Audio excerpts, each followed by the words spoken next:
Chloé, j'ai 25 ans et j'habite Boulogne. Chloé, j'aurais aimé savoir si la dernière fois que vous avez eu un rapport sexuel, vous avez eu un orgasme. Non. Est-ce que ça vous arrive régulièrement de ne pas en avoir? Oui, bien sûr, oui. C'est compliqué. Enfin, pas pour tout le monde, mais oui, c'est pas tout le temps facile. Je m'appelle Charlie, j'habite à Boulogne et j'ai 34 ans bientôt. Charline, j'aurais aimé savoir si la dernière fois que vous avez eu un rapport sexuel, vous avez eu un orgasme. Or quoi.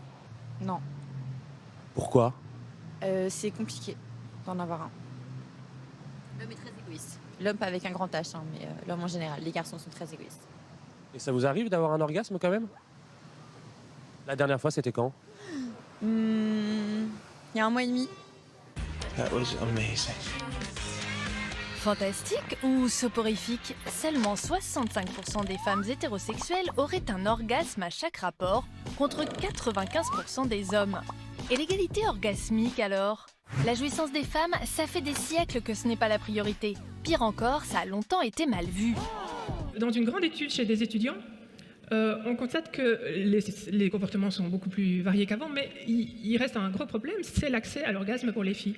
Il est désastreux, il est de 10% lors du premier rendez-vous.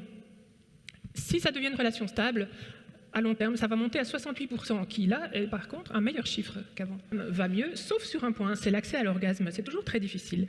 Dans les enquêtes, dans nos pays, ça s'établit autour de 45%, le nombre de femmes qui disent avoir accès à l'orgasme souvent ou très souvent lors des rapports sexuels.